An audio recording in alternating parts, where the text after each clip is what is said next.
I ran into a hole with bad threads. This is a problem. So what I want to do is walk you through the repair procedure.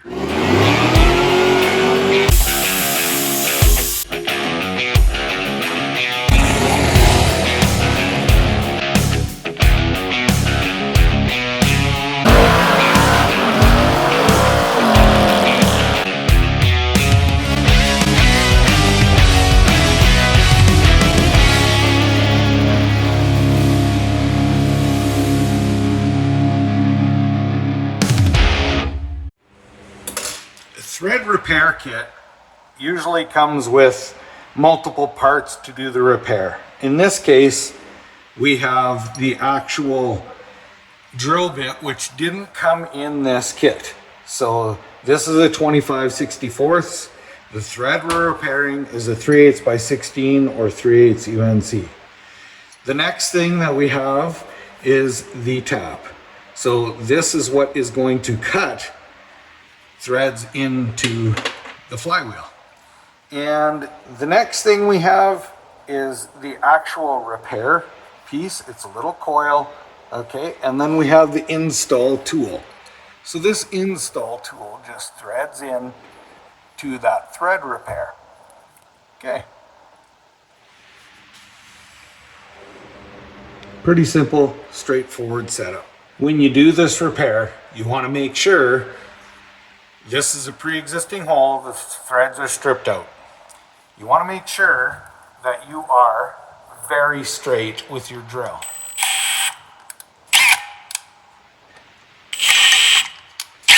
And the drill bit's tight, hey? That would work better.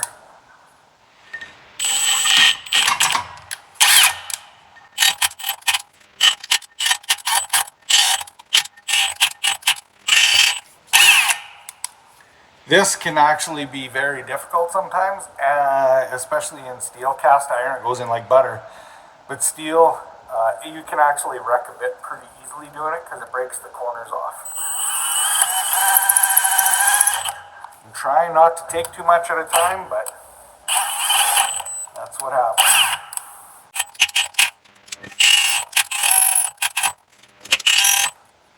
So we're almost ready to break through. Want to be very careful. We are through. Next thing is we have to cut these threads. So this tap that comes in the kit is specific size for these thread repairs. So I am going to be using a cutting oil, and I don't want to chintz on it. If you do, you end up wearing your tap out, and so you want to make sure you're nice and straight and get that tap started. Might take a little bit to make sure you're straight.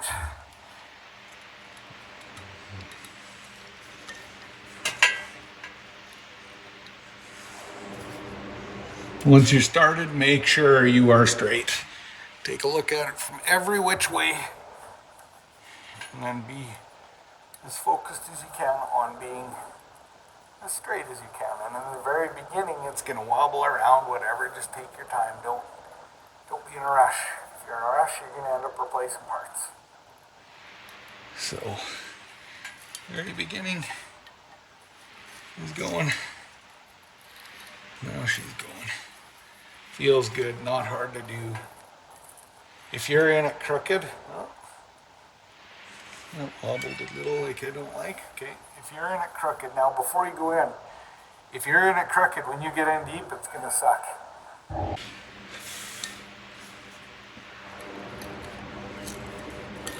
And work your tap back and forth just like any other tap when you're tapping threads in.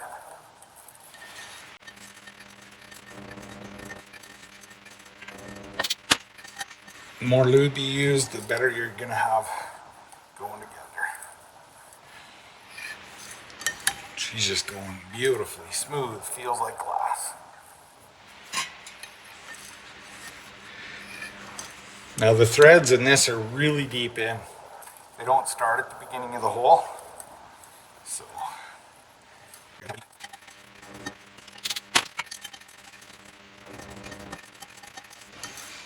got to be really straight because this is not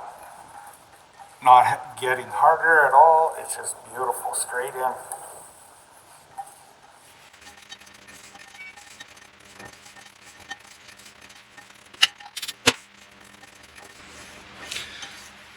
So it's actually kind of rare that you would have to tap it this deep for a helicoil.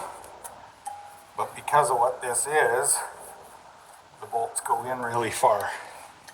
Now I'm already breaking through the back of this ring gear or flywheel. Ring gear. This is ring gear, this is flywheel. Ring gear goes on flywheel or flex plate.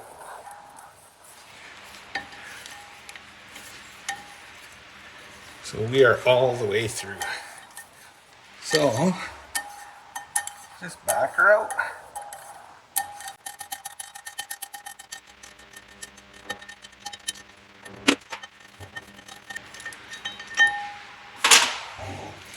Then you want to clean this off before you put it away.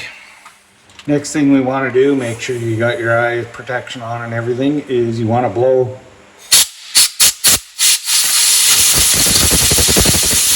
your repair out really well.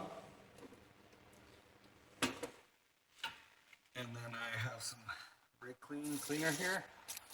I'm going to clean that out really good.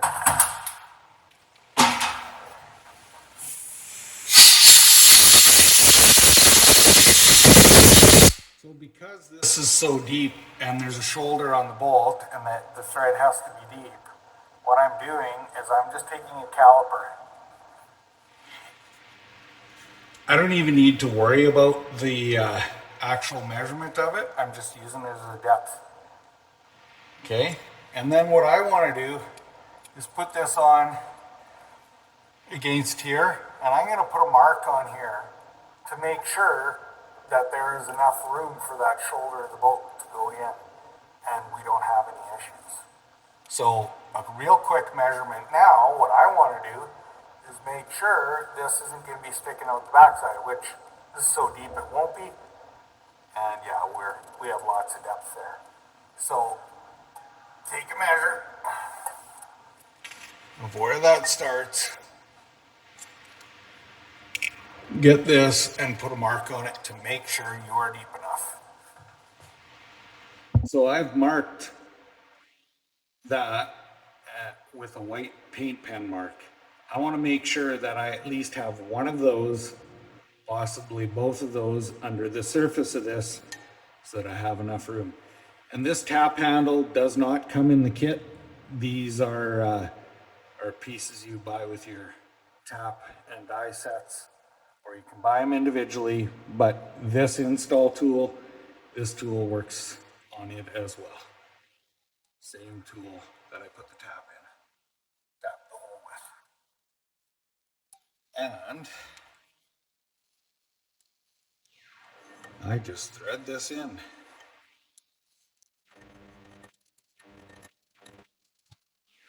So I must be very aware how deep it is in this. So I have one thread in. I am going to go another half a turn-ish. And that is her. She's in there. That is a good repair. But there is one thing left. Well, two things actually, but one normally. So on this little thread repair, there's a tang on the end of it. And that tang, I don't know if you can see, there's a notch in that right there. So you got to break that tang off. You got to get it out of there. And a magnet will pull it out. In this one, we'll probably be able to get it out the back of the hole, but you take a little needle nose or whatever, break it off, you got to get it out of the hole.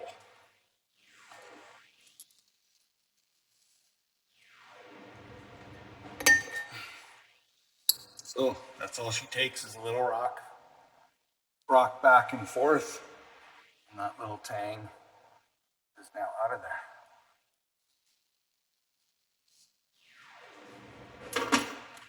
So success.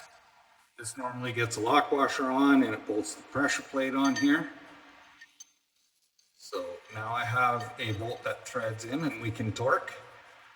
and it goes in enough. It's perfect. That's absolutely perfect. So there's one thing left to do. Just because this is a flywheel, I have to make sure that this is absolutely flat surface. Anytime you put a healing coil in where you have to have flat surface, you want to condition it somehow. This here, I am just going to, I don't want to scratch across there, even though it needs to be broken in, it's fine.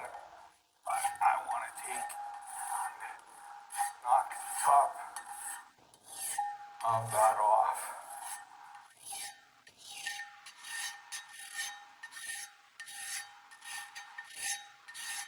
Ensuring